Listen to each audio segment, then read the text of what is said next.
Oh, welcome back to the Wireless Podcast, ladies and gentlemen. We're on the lounge today with the fight dietitian himself, Jordi Sullivan. How you going, man? Hey, I'm back. It's good to be back. Thanks for having me on. Yeah, well, I mean, you just said to me before, like, what are we going to talk about? I feel like every time we chat, there's a bucket ton of stuff that we don't talk about. And I'm like, man, we really should have covered that. Yeah, always the same. I didn't write those things down, but I feel like we can always talk and it just goes on forever because you're pretty knowledgeable. Obviously, you're an intelligent guy. But the fight game, man, it's always changing. Weight cutting's always changing. I wish it didn't exist, but then you wouldn't have a job, really. Yeah, exactly. So, I guess I thought, like, I don't really have a path to talk about anything, but hopefully we can just talk about a few things that resonate with people. Something that happened last weekend with me, with one of my athletes. He'll know who he is because he was the only one that fought last week. Anyway, massive weight cut, right? So, he made weight. He did everything like a professional. He's an amateur athlete. It wasn't ideal. I wasn't happy about it. I didn't want him to cut that much weight. But again, I thought that we did it in the safest possible way. And I constantly talk to you throughout the week to make sure that, it was safe and safe as safe can be with weight cuts and that we rehydrated properly. But fighters don't like to tell you what their weight is. Nah. So he was like 3 weeks out and I was like, what's your weight? Do you want to fight at 65.8 in 3 weeks? And he's like, fuck yeah. He's like, yeah, I do. Yeah. He wants to fight all the time. So he's like, yeah, definitely. I want to fight. I'm like, what's your weight? He's like 77. I was like, fuck, man, that's a big weight cut.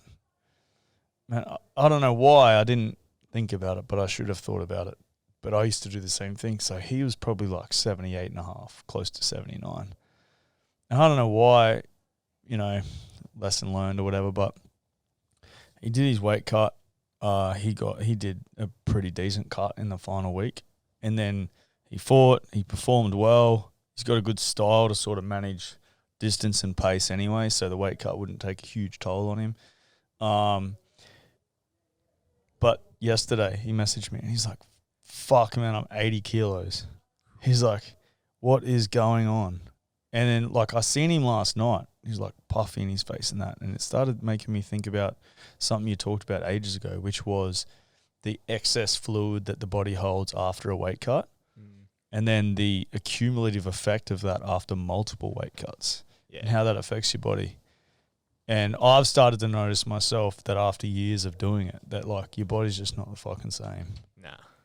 It's a stressful thing, right? Like, I think probably for this guy, I think the biggest thing is ignorance is probably bliss, right? Like, he probably hadn't lost that much weight before and he didn't realize what was involved doing it. Because you know just as well as anyone, the human body's a crazy, resilient machine that you can push these limits pretty far. The difference between, say, how you did it and, me and you consulting together, he probably did do it in the most scientifically known way to do it, but it's still pushing those limits. Like, and that's where the problems comes, where guys just wing it and do whatever. No matter how well you do it, though, you're still pushing limits. And when you push on something, there's always going to be a pullback. And that's when we talk about, okay, well, what's the pullback of doing these extreme weight cuts? And one of the things is, just in basic terms, the way I like to explain it is like the calorie bank. Like, he's got to move 13 kilos. Yes, a big chunk of that will be water in that final week, but before there, he's going into a huge calorie deficit and he's ramping down his metabolism. His hormones are going to be suppressed. But then when he comes out of that, that's still going to be the case, and his body's going to try and correct itself. And that's where you see all these weird issues that happen afterwards. You see guys rebound crazy. We call it post-weight loss hyperphagia is what it's called. It's basically when you just eat and eat and eat because you put your body in such a huge negative, like you're in such huge negative calorie debt to your body, where it just goes, give me calories, give me all the calories. And then what happens when you put it back in so fast, you get all these hormonal changes and you get all these changes to your metabolism where your composition will change. And so you might go back up to that weight, but all of a sudden you got more fat tissue than you did before and probably a little bit of less muscle. So you're going to be maybe you go back to the same weight, but then there's more fat. And then you do that 2 times, 3 times, 4 times. And then you get to the point where the guys just can't cut that weight anymore. Like their composition's changed way too much. And then you get the other things like you get real fluidy because you're manipulating fluid and electrolytes in your body, right? Like you're bringing fluid out from really deep inside your body. You got different fluid compartments. Essentially, you got fluid sitting in your blood. Like when you're just working out, it'll sweat out there. You go in a step deeper, you got fluid outside your cells. Yeah, maybe you can touch into that and that's okay. But then when you do these big ones, you suck it out from inside your cells, push it out the blood and the skin, and then your body's got to get that back in. All the meanwhile, while you've done that, you've upset the intricate balance of electrolytes. And so then in the days following, you're trying to put all those electrolytes back in, more fluid. It's going to take a while for your body to correct. That's why you see these guys like walking around, they're just balloons and they feel terrible. So it's just like this accumulative effect of doing all these crazy things. Like at the end of the day, you make weight. I experienced that one and only time I ever tried to go to featherweight. Yeah, crazy. It was fucking the worst. I reckon like my body's been the worst ever since. It never went back to the way it was. So what, like you hear bodybuilders do like their reverse dieting and that. Is that like the best way to overcome it? I mean, like people fight. Like your best case scenario is you win, and you're like, "Fuck, I'm going out in the piss, man. I'm getting on it." Then you have your kebab at 4 a.m. Yeah, and you wake up and you're like, "I'm hungover, so I'm gonna have a bacon and egg muffin, or a massive burger, or fuck, you know, the UFC's got me in a 5-star hotel. I'm gonna hit that buffet, man. I'm gonna make it my own." But like. That is the actual feeling that everyone gets. That's pretty much what they all do. Yeah. Win or lose. You like have a few drinks, fucking eat whatever you want. What's the ideal situation? Well, I think reverse dieting in its most basic concept, yeah, that is what you should be doing. But it's the concept that underpins reverse dieting, which is essentially just having a plan, to introduce those calories back in so you're not blowing back up, like I was saying, and just eating huge amounts of calories to make up that calorie debt. So having a plan, yeah. The most ideal, I would say, is that you don't cut that much weight and then you don't get those issues. Like that rebound hyperphagia is a result of going weeks, if not months, on a huge calorie deficit and your body going, holy shit, damn it, give me food. My body doesn't say that, bro. Nah, not at all. You don't hide treats in the cupboard at home. Wait, I don't hide them. I eat them. But you know what I mean? So it's like, if you don't do it that extreme, and I think that's the cool thing, what I'm finding now with work, and now that I've been doing this a few years and having guys where I've done 8 to 10 camps with, where we've done it that really extreme, terrible way, and you've done things outside of camp to I don't like saying correct their metabolism, but get their basal metabolic rate in a more favorable position so that they don't have to be as drastic when we come down. And then their walk around weight is lower. And so they're not cutting huge amounts of weight to get to their fight weight. And then there's not that huge blowout afterwards. And I think, at least from where I'm sitting, I think that seems to be a bit of a culture shift that I'm seeing, especially at the higher levels, where these big weight cuts aren't necessarily like, I've got to do it. I've got to do that weight cut if I can. Like, I can't compete unless I'm cutting heaps of weight. I'm finding a lot of guys now are just saying, well, yeah, no, I don't want to do it. And there's probably not a lot of benefit to it, so I'm not going to, which I think is really cool. I think that's awesome. I'd like to see a shift towards no weight cuts, like no water cut anyway. I'd like to see a shift towards, you know, like obviously dieting and deficits or whatever, but just fuck the water thing off. I don't like the idea of it at all. I feel like every fighter does it because every fighter does it. Exactly. You know what I mean? Like, and if every fighter didn't do it, then we'd all be fine. You'd still get the guys who, you know, get close to it and do a workout and drop a kilo or 2 kilos or whatever. But that's not that, you know, I could do that in a night, in a workout. I do a 1 hour workout and drop 2 kilos. That should be the most that you're allowed to drop. Whatever you can lose in a workout at full energy should be the most you're allowed to drop. But I obviously get the logistics behind trying to make that happen. Yeah. A promotion would really need to care for that to happen. Like, you know, like imagine a UFC card, pay-per-view, fucking you introduce this like new weight cutting protocol and it's like no water cutting anymore. And then like 5 fighters are dehydrated and missed weight and then 5 fights are off. It's like a whole card's wrecked. Yeah. It's a massive risk to try and implement that. Well, obviously, ONE FC have done it, tried to do it. I think a lot of people just on the surface just think like, oh fuck, they've got the solution, like it's fixed. Whereas that's actually not the case. So like, there's a lot of guys still manipulating their weight, For sure. cutting water, filling their stomachs up or their bladder up full of water so as they're hydrated, so to speak. So there's still ways to do it, but they've definitely done a good job of like reducing that like 7, 8, 9, 10, 12 kilo fight week cuts that guys do. Yeah.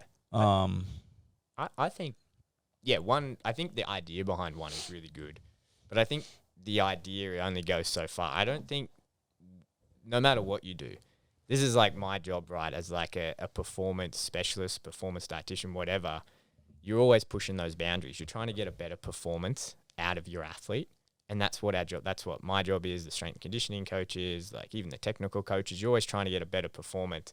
I think just for so long, people have viewed weight cutting as like a performance benefit. And so no matter what rules or whatever you put in, they're going to do it because they think it's going to get them a performance benefit. The change that I'm starting to see now, and I think it's like a global thing with MMA, I just think the sport is developing so fast and it's getting so much more creative. And as a sport, it's really coming into its own. I think it's kind of redefining what performance is for MMA. And I think we're realizing now there's other things you can do that get you a better return on your investment that's not cutting weight. So like if you go in and get a good coach or a really good jiu-jitsu coach or a judo coach who has a huge background in MMA and you interlink that into your training, that's probably going to get you more advantage than doing a big weight cut. If you get a really good strength conditioning program that builds you up to be this explosive fighter that really fits your game plan, probably going to get you more benefit than doing a big weight cut. So I think people are kind of cluing onto it now. At least that's what I'm seeing at the bigger levels. They're like, why would I put all this effort into dieting and cutting all this weight and doing all this crappy stuff fight week when I can put that effort into breath work, which is going to directly benefit my performance. So I think no matter what you do on any of those levels, like rule changes, fees, like penalties, whatever it is, it's not going to change until the fighter goes, oh yeah, I don't get anything out of that. Because as long as they think there's a benefit to get, they'll do it. Well, I remember when Camacho missed weight by like 2.3 kilo, I don't know, 5 pounds or whatever it was. I remember, I think it was Dean Thomas. I think he posted something about. I follow him on Twitter. I think he follows me. Maybe he does. Maybe he doesn't. Oh, fuck. Maybe I'm not important enough. But maybe he did follow me and then unfollowed me when I got cut. I'm not sure. But we talk on Twitter back and forth, and he posted something about a guy missing weight's not your issue. Like if you're worried about fighting a guy that's 2 kilos over, then you should be more worried about your skill set than their weight. Like people used to fight open weight all the time and it wasn't really an issue. And then weight cutting came in because everyone thought they could get an advantage in their weight categories. But, we've seen heaps of guys have good success cutting less weight. I mean, even just guys like Nate Diaz and Jorge Masvidal and stuff like that, they used to be lightweights. Yeah. I mean, they didn't go and put 15 pounds on, so they had to cut 15 pounds less. They just went, fucking, I'm done with that cut. Yeah. Robbie Whittaker. Who else is there? Dan Hooker. Heaps of guys. Man, Whittaker's a crazy one, man. When he was fighting at 77, he was a big fucking dude. Like, I remember seeing him a week after a fight. He was a buck. Like, he was like 100 kilos. Like, holy shit, dude. How the hell did you get that big? But again, 77. 77. There was only a couple fights later. He's like at 84. Yeah. That's a week later. And then, he was younger then too. So, he's still young now. But he was like, that was at the Ultimate Fighter trials. So he was like young and early in his UFC career and MMA career in general, I guess. So he was probably eating like kebabs. Like he used to post all the kebabs he was eating at that fucking kebab shop in Sydney. He used to promote all the time, and he probably came home and ate kebabs every day. But now he's living that like lifestyle, and that's what guys need to do, right? They need to live the lifestyle. Yeah, can't just be like fight to fight. Yeah, it's an issue. That's another thing that I'm finding people doing. And I think you get that change with people where, depending on the language and the way you talk to them about it, because it's either fighters are either all in or they're not in at all. Like if you put them on the diet and they go, okay, I've got 8 weeks to get this weight, and everyone knows the feeling, like your friends and family are around, you're not going to miss weight in front of your friends and family, disappoint your coaches or whatever, so you're super locked in. But if that's not the case, it's very, very hard to follow that diet. So that's why I think it is important that like you talk to athletes about it, and all these guys that we're now seeing that aren't doing these drastic weight cuts all have one thing in common, is that, yeah, like they appreciate that when I train, I need to fuel myself a certain way. And when I need to recover, I need certain nutrients and certain fuel in my body for my body to recover properly. But you know what? On the weekend, I can have a fucking burger. I can have a beer. Like I can fit all of that in and still achieve all of this. And I think when you start talking to people about that and you get that message across to them that you don't have to be either all in or all out. Like there is this happy little medium that you can do it. You get that more of that 52-week athlete. Not that I like that term. I don't think anyone that's seen anyone go through a fight camp, no one should be doing that 52 weeks a year. That's just ludicrous. Yeah. But that mindset of this is my job, I'm going to do it. And yeah, you can fit all these things in if you do it the right way. That is so much more advantageous, because at the end of the day, like the reason, like I said, these guys go up a weight class probably isn't because their body can't support them at that other weight class. They're just doing it terribly, and their physiology can't support it because they're either all in or not in. Yep. And as for rehydrating, I think it's a good opportunity to discuss Train Aid. I mean, you can promote it if you want. I was going to say that headache. But you know, it's I've been sponsored by supplement brands for my whole career. They tend to look after athletes, whether it's product all the way through to financial endorsements. So, but what makes Train Aid, as far as like a rehydration formula, different to everything else? Yeah, I think this is a good opportunity, I guess, and I think this is something I kind of wear my hat on. Is like, even though I run a supplement company now with Train Aid and everything, I'm very open in saying that supplements aren't for everyone. Like there's a time and place for supplements, right? And I think that's why Train Aid works well. And like, to answer your question, why is Train Aid it's a rehydration supplement. There's plenty of rehydration supplements out there. Yep. The thing that I've liked about Train Aid is that I created it out of necessity, right? It's not like I finished my master's degree or, 2 years ago when I started TFD, I had this thought of like, what I really want to do is I want to spend hours and months and years talking to food scientists and food chemists and going through all these manufacturing things and create this little stuff. Like I never wanted to do that. But there are certain areas that I've noticed with athletes that they're not lacking in. There's just not a lot on offer for them. And hydration is one of those things, especially where we live. We live in sunny Queensland in Australia, where it's like effing hot 80% of the year, and you sweat heaps most of the year. Yeah. That was polite. Yeah, I know. Very polite. I've been swearing the whole podcast. And you're like, it's effing hot up here. I know. I'm too used to the Look at this the guy's nerdy holding his brand well. Yeah. But you know what I mean? So it's like, but it's just, it's something, it's something that blew my mind when I started working with, like, especially not just fighters, all athletes.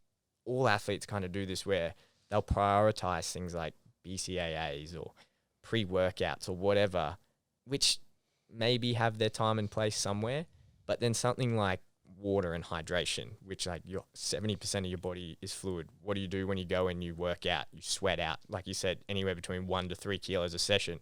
Then you go back and do another session that afternoon. No one thinks about like drinking fluid or water. It was just one of those things that I was like, for the athletes I was working with at the time, like when I was with City Kickboxing, I literally made this so I could push it to the guys at City Kickboxing so we could have a competitive advantage in the UFC. So I was like, this is something we're not doing very well. I know all athletes aren't doing this very well.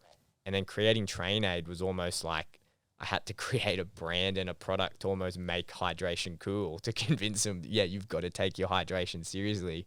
It's not me just trying to shove this down your throat. It's me trying to get you to get a better advantage over your competition. And you can do that by being well hydrated. It's just now that I have to talk to food scientists and chemists and all these experts around the world to get it done. But that was pretty much like the idea behind it. And I guess as a brand, we really only want to focus on this. There's probably 3 or 4 products we're going to bring out, and they're just those little things that I know have value. Like, I'm not interested in all those other subs. You can get subs for all these other weird things, and it doesn't interest me. It's like, because they're not going to give my clients or my athletes any benefit.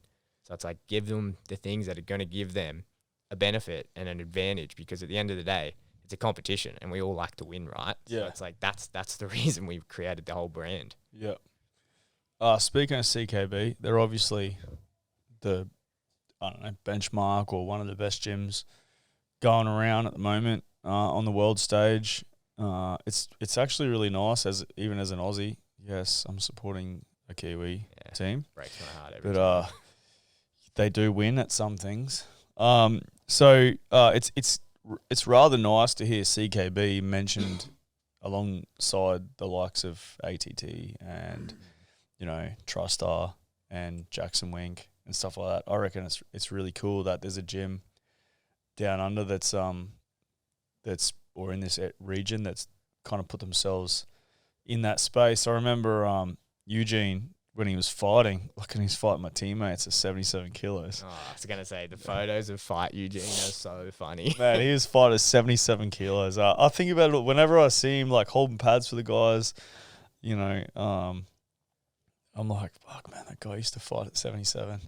He's such a nice guy, really humble kind of team. I really like the fact that they're a community, like, especially with what I'm trying to build at the gym, build the community kind of thing. I really like that he's managed to keep the egos and everything like that in check, and that those guys they're just solid, man. They're a solid family. I think that also comes with their culture as well, that, you know, they're just there for each other. But I'm sure you've probably got non-disclosures or some shit that you can't talk about, but what's it like to work with one of the sport's biggest stars in Israel Adesanya? Yeah, like, it's cool. Everyone likes UFC guys, and it's kind of stuff that interests them, you know what I mean? And, yeah, for sure. Like, what's it like? I mean, it's got to be fucking hectic, fight week. It's cool. Like, I think it probably wasn't until fairly recently that I think I kind of sat back and was like, oh, wow, like, that's like an actual thing. I think for the longest time, like, you're just so involved with it, it's just work, and, like, you kind of almost forget it, right? Like, I remember when I was with Israel in Vegas, and like, you're just getting everything ready, and you're just so consumed in that world, and like, I think people look at my social media and they're like, oh, that guy's the coolest job ever, but, like, when you're away for fight weeks, it's super stressful. Like, you sleep next to no time at all. Like, you get a couple hours sleep. Like, you're organizing meals. Like, you're following these guys around for media. It's like very go, go, go, go. And so, like, you don't really stop and go back and go like, oh, wow. But I remember, like, one time I think we were going to weigh-ins or something, and maybe like me, and like this documentary crew that were like filming something. And like, even then I wasn't thinking about it. And then, like, the film guys were just like filming all the billboards, and I looked up and he's on every second billboard. And then you like look and he's like next to you, like, oh wow, like, yeah, like, this guy's a big deal. But I guess you never really feel like that, because I think it comes back to that culture that Eugene's created, where there's not really, like, I've never once walked into the gym and you feel out of place or you feel like intimidated by everyone, because Israel, when he walks in the gym, is welcome just as much as the guy that's coming in for his first class. And a lot of MMA gyms are like that, but City Kickboxing especially has really got this real family vibe about it, that it makes it very, very welcoming, very, very friendly, and like such a successful place to be. And I think that whole thing spills over into every aspect of like my work. So when we go away, it's like a little family going away together. It's not like, it's stressful, don't get me wrong, there's a lot of stressful moments. Everyone has to do their job right, but you don't get wrapped up in it. I don't think I've ever really like sat back and been like, wow, like, oh my God, and really starstruck. But like, don't get me wrong, it is really cool. And I think the biggest thing that I like about working with Israel, like, one, like, I'm pretty good mates with all those guys, and those guys as people are great people. So like, it'd be very different if they're like douchebags. Oh, I've been around them. Like, I've been around them, you know, they're awesome. And like, you know, Dan Hooker and Kai France, like, we've shared cards for years, like fought on Legend FC together and stuff like that. Like, man, they're just really good people. And I talk to them, you know, reasonably regular as well. And Dan's been to my gym when he's over here and had his guys compete in that. And they are like just genuinely good people. Yeah. Easy to be around. And like, I think, like Israel said it, like, no one teaches you to be famous, but I think Israel handles it very well. And the one thing I respect Israel so much for is that Israel is exactly the same when he goes out in the public eye than he is behind closed doors. Like that is Israel. That is what you see is what you get. And I really, really respect him for that because a lot of people. And I've had people say to me like, is he a dick or he acts like a dick. I'm like, man, he's the fucking nicest guy ever. He's the nicest dude you ever meet. I lost, actually it was my last UFC fight. I lost and it was his debut. And he was fucking like so good to me. You know what I mean? Like I'd fought 6 times in the UFC. He made his debut. He was going to be a star. He was going to be a star before he signed with them. And he just treated every other person when we were taking photos and doing stuff at the after party. He was just a fucking good person. Yeah. And he's never been any different. Yeah. Exactly. He was the same that night as what he is now on his social media. And everyone thinks that he's different, but he keeps it real. Man, I think the best example of it is like if he has teammates that are on the undercard of fights and he's the headline, he goes in hours earlier than what he has to. He doesn't have to. It's not about him. Yeah, it's about his team. It's about the team, right? And he's there supporting the guys. It's just as much about them and their journey and what they're trying to do as it is for him because they're all on the same. It's that old saying. That's something I love that I think Dan Hooker said this first and just describes CKB the best as like a rising tide rises all ships, right? Raises all ships. And I think that's Israel to a T, is that he's just brought everyone up with him. It's not like he's just gone off on this old solo thing. He's made sure that, okay, if all these people here have got me to where I'm going to be, I'm going to bring them with him. And you feel that when you're with him. And I think for me as a professional, he's done that with me, right? Like obviously my status goes up being with him, but same with Israel, same with Volk, same with Brad Riddell, Kaikar France, all those guys. Like everyone always asks, what's the best thing about working with them? And it is cool. It's cool being around like the cameras. It's cool being around that and all that, but whatever. The coolest thing is that those guys for me get to like spread the message that I wanted to spread when I started TFD, like to show that you don't have to kill yourself making weight. You can do a bit of sciencey things here and there, and you can still eat burgers and do all these things and still make weight, and you don't have to kill yourself in the sauna and, cry in a bath for hours and hours on end. And that's fine, me just like throwing that around Brisbane or wherever I am. But now that we've got these guys doing it and they're coming out and publicly saying, hey, look, this stuff works, now you've got a global audience and you're getting that message out to all of those guys. So like, that's what I say when people say, what's the coolest thing about it? Is it like you get to go to Vegas, you get to do all of this? It's like, no, like the coolest thing is that there's this huge global platform that we're spreading this positive message. And that's something that I'll just forever be thankful for. Well, I guess like the people on the outside, they see the cool shit as like Vegas, sports cars, fucking cigars, all the like cool shit, right? Nice clothes, fucking whatever it is. But the coolest stuff is the actual experience. So like for me, when I travel, I would rather travel with my teammate or my closest friend and enjoy that moment than go, fuck, I went to Vegas. Yeah. You know what I mean? Like when I went to Vegas and I got a sports car, it wasn't like I went to Vegas and got a sports car. It was like me and Aaron went to Vegas and we got a fucking sports car and we hung out together and then we get to share that memory forever. That to me is way more important. If you're around genuine people and you can share an experience, that's more important than, I went to Vegas. I don't know, that's just me anyway. But from the outside, when they're looking, they see the cool things. But I think that the experiences are far more important. Yeah, for sure, man. And I think people often forget that these guys are humans as well. Like they're just like you and me and every other person.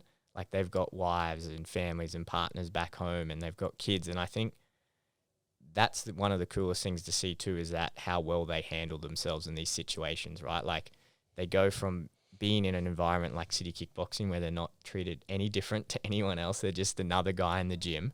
But then they go over, say, to Vegas and there's cameras everywhere. You can't go anywhere with them where people aren't asking for autographs. People aren't asking for photos. But they handle themselves so well, and then you know what it means to them. Like, and I think that's a big thing, and that's why I really, really respect them. Like a lot of the guys, they're doing it for people other than themselves. It's not like a selfish thing that they're like, hey, I want to be flashy and blah, blah, blah. They're doing it because they want a better life for their kids or their family. And, and I think Eugene does a great job of reminding them of that. Like, this is why you're here. This is why you're doing this. And it's cool. And it's like a very cool environment to be around, because it's not like, I feel I'm looking at like the Broncos jersey, and I'm not saying all rugby league players are like this, but like there's a lot of that showmanship and like, oh, I'm better than you, blah, blah, blah. It's very much not like that. And I think that's one of the coolest things. I think that's combat sports in general as a whole, but just seeing these guys hold themselves like that at the highest level when they don't have to be. If they want to be D-bags, if they want to be, absolute idiots on the town, they absolutely can. And probably no one would really blink an eye because that's probably what they expect, but they're not like that. And I think that's really cool as well. Yep. So what's the, man, from a business point of view, what's the end goal? Like, you're just going to keep fucking getting guys on weight for the rest of your life? Or? Like, don't get me wrong.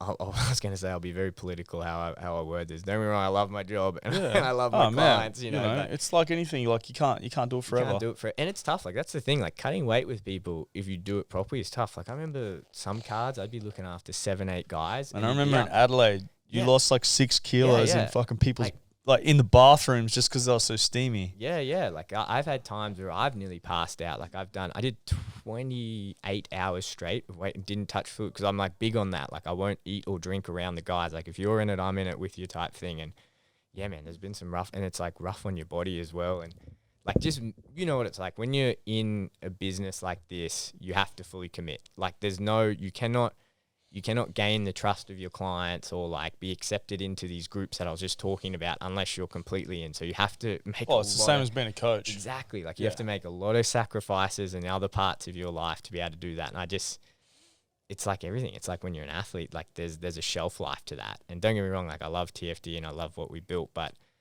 if the idea of it is to get it out globally, like I can't just be expected to go do that. So yeah, what we are doing is obviously grow the team. I have a very tight-knit team. And I think when I started, I wanted this grandiose vision of like, I'm going to grow and get all these dietitians. And I don't think that. I think where we're at now as a team, I think, Jack Doherty and Ryan Hassel and, Curtis McKay, we've got some really, really impressive guys that are really passionate about this area. And between all of us, we move this thing online and we get, platforms where we can reach it. Within that little circle, there's enough knowledge and enough skill set there that we can really help a lot of people. And I think that's where the business is heading.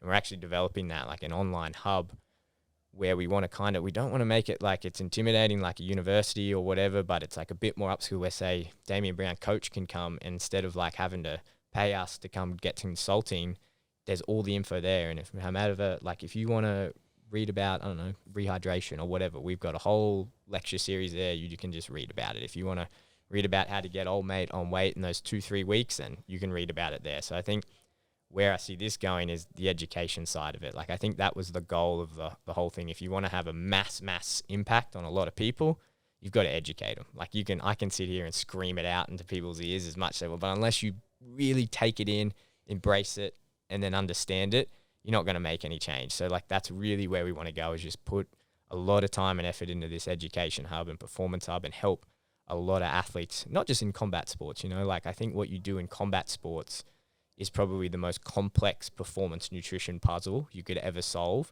And if you can solve that puzzle, you can very easily put it into work with other sports. And we're definitely finding that. So yeah, very, very, very, very, very excited to get that education hub up and running.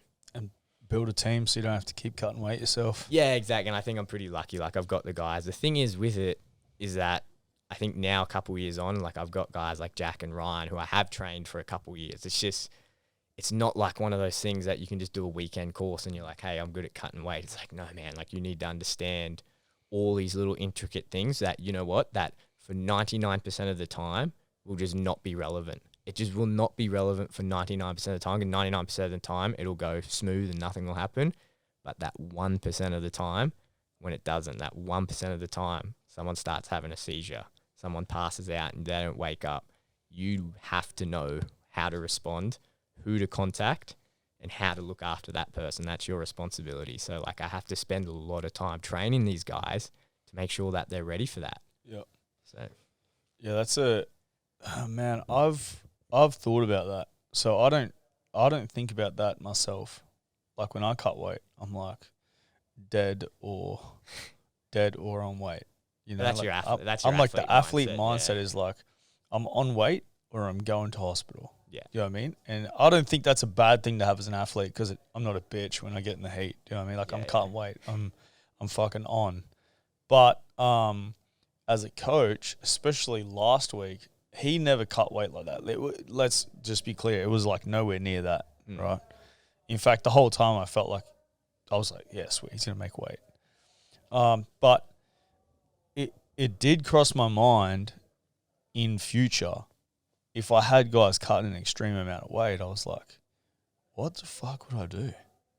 Like, I want my guys to make weight because I want my gym to be professional, but I don't want to hurt anyone, you know? And I started thinking about it, and I was like, I don't actually know what I would do. Like, I don't actually know what point you call a weight cut. You've done that before. Yeah. You know? Like, I don't know what – I'm not a weight cut specialist. I'm an athlete that's cut weight 36 times and never missed weight, but it's like I'm still not a weight cut specialist. And so, like, it's a pretty daunting thought of, like, what do I do when it gets tough? Where do I pull the pin? You know, what's the impact on the brand? You know, we brand ourselves as professionals. And it is kind of a weird thing. Where do you, I mean, you guys obviously do blood pressure and everything during, which most coaches aren't fucking taking the blood pressure of their athletes or whatever. It's a nice idea, but, you know, to be honest, we're all just not trained like that. So where do you draw the line in a weight cut? Yeah, I think there's like, a couple. What's some markers for you to draw the line? Yeah, I guess it's not a complicated question to answer, but there's a few things you need to address before you get there, because I always say to my guys, if you've gotten to a position where this is an issue and you're thinking about calling the weight cut and it's a surprise, you stuffed up well and truly long ago. Like, when we do our assessments, you should know. Like, you should know if this is going to be tough. Like, you can look at someone's body composition, their lean tissue, their fat mass. You can do all the maths on them, figure out how many calories and how much weight they can lose, and then how much water you can manipulate and other content you can manipulate fight week. So you have an idea, okay, and then when we do this assessment, okay, if we reduce fiber, we reduce glycogen, we do all this, this is how much theoretical we should lose, and this is how much theoretical will be left to cut in the bath. And we have very strict numbers, okay. If this is over 5%, we need to make some adjustments elsewhere so it's not. And if this is 7%, we need to do some other things. Like, to safeguard with our athletes, we get all of them to heat acclimate for one during fight camp, so they get used to sweating, and then that experience of being in a bath or a sauna is not foreign to them. So there's that psychological advantage of, okay, I've been through this, I know what to do. Physiologically, they're going to sweat better and they're going to sweat faster, so they're more efficient at getting that heat out, so less time in there. And then it's practical, because then you understand the amount of time it's going to take for them to sweat, and then how much overall time you need for the process. So that's one really important thing. When you get to that fight week, if you're 10% out, you should be losing 5 to 6% of that from your other fight week strategies. But people don't appreciate that doing that, you're dehydrating. It's like, you're not just, if you cut carbs and you cut salt, it's not just like the weight is going poof. It's fluid that's coming out of your body eventually. So by the time you get there, you're already dehydrated. So there's certain things that you can expect. So when someone becomes dehydrated, they become what's called fluid volume depleted. So when you get fluid volume depleted, there's more pressure on your heart, because you've got to pump that blood, you've got to pump nutrients, you've got to pump oxygen around. So understanding what your client's normal metrics are. Okay, their normal blood pressure is 120 over 80. When we started this, he was 110 over 90. Okay, a bit of like a drop, but to be expected, like, we're a little bit fluid volume depleted. Okay, we get into the bath. Okay, his heart rate's gone up. Okay, there's a certain amount that we expect that to happen, because I just put him in a hot soup, essentially, and his body's going to be responding to that. There's certain hormones going out. His heart rate's probably going to come up. Okay, we're getting out of the bath, we're moving, we've lost this fluid. We know we're going to get a residual drop in blood pressure when you move someone from going like this to getting out of the bath to coming back in. Check what that blood pressure is. Okay, is it normal? Is it not? And so what you're doing during this entire time is you're assessing what is normal within the context of this very unnormal practice that we're doing. So in this practice where we're purposely manipulating fluid volume depleting, putting intentional stress on the body, what is a normal response? And that's when I say I've got to train these guys for 2 years, because you need to see lots and lots of different responses. Okay, for this person at this weight that's lost this much weight during camp, and we use these strategies, This is normal for them. That's normal for them to get a little bit blackouty, but then you know what? They'll settle and not. But for you know what? For this person who has this background issue with their heart or whatever, we can't do that. So we can't go anywhere near aggressive with these tubs.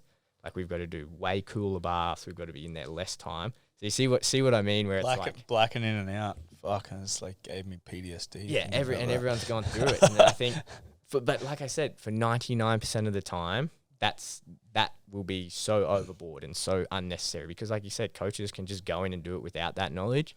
So it's the 1% of the time that. So that's for your guys. So for the coach that's on the train with their athletes, helps them cut weight, does everything. What's the best thing they can do besides reach out to TFD? So what's the best thing they can do? Don't let them cut more than 5% fluid on the day. And you do that because anything more than that, we're not confident in 24 hours you can get that fluid back in your cells. Practically what that means is that athlete could be going in with a dehydrated brain, and we do not want people taking shots to the head with a dehydrated brain. So 5%. 5% of their fight weight. Of their body weight. Of their body weight. Of their body weight to get to fight weight. You don't want to be cutting more than 5% of that. Okay. And then the other thing what you need to do is just monitor them during that process. Like cognition is a big one, right? When you get certain level of fluid volume, you would have experienced this, when you get that dehydration or fluid volume depletion, you start getting a bit dough brainy. So me personally, I focus on like their movements. Yeah. So like they actually just start to fucking not move. Yeah. Really. And then an absolute dead set giveaway for me is they just lose their voice. Yeah. So like voice. I'm like, when they start going horsey, yeah. I'm like, man, this is pretty much like you're at your limits. So like you're not really gonna pass out and die. But when you're going horsey in the mouth and you can't, and you're like that, it's like, okay, we're kind of like, we've don't taken really all want the to do fluid too out much. of there, right? Like, and you can do other tests, like you can flick their back of their hand and see how much rebound they get to have a guess at how much fluid they got. But again, it's understanding like the sweat mechanics. Like how much fluid have you taken out of that person? And like as you progressively take more, you're taking it from deeper in the body. Mm-hmm. And there's going to be bigger consequences, right? So like guys getting delirious, not talking. Guys, when they like just say turn the music off, that's when you know you're getting deep. Or like light becomes too sensitive and they have to go in the dark. That's another telltale sign that you're probably getting a bit too deep in there. Really pale, like flushing their skin, obviously fluid volume depleted, so like that circulation might be compromised, so they're getting like flushed skin and you can like press on them. Yep. You can see the blood go there. But again, it's putting it all in context, what's normal for this very unnormal procedure. Yeah. And that's where knowing your athlete really well is really important, whereas like a lot of coaches will do that well. Like you'll know your athlete really well, and if they're a real chatterbox, no matter about anything, they'll just chat through anything, and then they go dead silent. You're probably going to be thinking there's something going on here. Yeah, he's struggling here. Yeah. So again, like it's difficult, right? Like you need to know, you can know all of these things and doesn't make a difference. Like probably for 99% of people, it's fine, but we're not doing it for that. We're doing it. So for know the your 1%. athletes, and then find that. I guess if you know your athletes, you'll know how they react throughout those moments. Yeah, and the for the 5% first rule. few weight cuts, don't cut 5%. Try to do like 2, 3, 4, and and see work how your they way up to the respond. 5 if you have to get a weight class down, but don't do any more. And do it. Like this is what a lot of the guys, like one of my mentors, Dr. Reed Real, like me and him, and I always chatted to him about, and he started implementing it at the UFC PR in Shanghai, where they do group like practice weight cut sessions where they get portable baths and everyone gets in and does a 5% cut so they can get data in and see how they all respond. Coaches can very easily go down to a Good Life gym, take you guys down to the sauna, weigh them beforehand, put them in the sauna, see how much and see how they respond. Like some guys you'll see, they can just naturally cut 10% in fluid because everything exists on a bell curve, right? Most things in biology exist on a bell curve. So there's going to be guys that, 5% is for most people is fine. But for some people, they can cut 10% of their weight in fluid and that's fine. But then on the other end of that, there's going to be guys that do 2% and it's unbearable for them and they just dysfunction. And you know guys like that. I've had teammates that are like, they're 5 minutes in the sauna and they're like, I got to get out. Yeah. I got to get out. And I'm like, no, man, you can do an hour. Like your first stint, you're fully hydrated. You should be able to do an hour. And they're like, I get to get out. Yeah. It's like 5 minutes in. You're like, fuck is wrong with that guy? Yeah, man. It's just and then I sit in there for an hour. So like when I do my sauna, it's like 1 hour, then 30 minutes, and then 15, and then I'm fucked. And then I just do 5 minute increments after that. Yeah. Then again, that's why heat acclimated's good, right? So you can have like a game plan going in. Oh there. man, I've got an entire game plan, as you know. Like my thing is, it just doesn't change anymore. It's the same every time. Yeah, it's the same amount of weight comes out, and it's the same process, 24-hour process.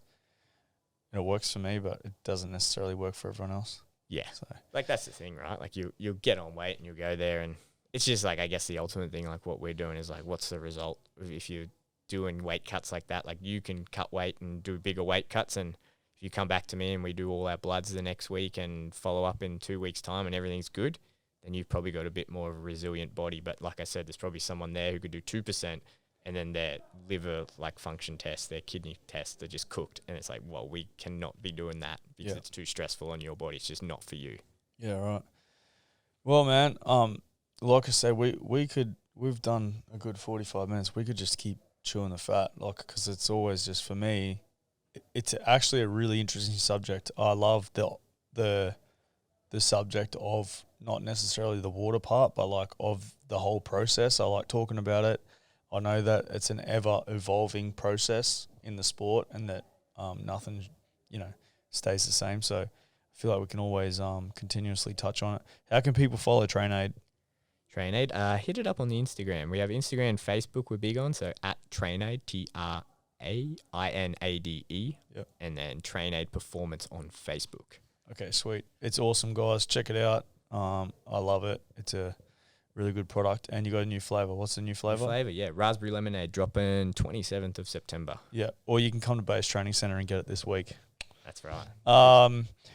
Yeah, all right, sweet. Thanks for joining us, man. I really appreciate it. I'm sure we'll do it again, and we'll cover off on some more good ones moving forward, but plenty of stuff there for coaches, athletes, fans, and anyone else that wants to tune in. So thanks heaps for joining me. No, anytime. Thank you, guys. Check it out on iTunes, Spotify, YouTube. Thank you. Boom.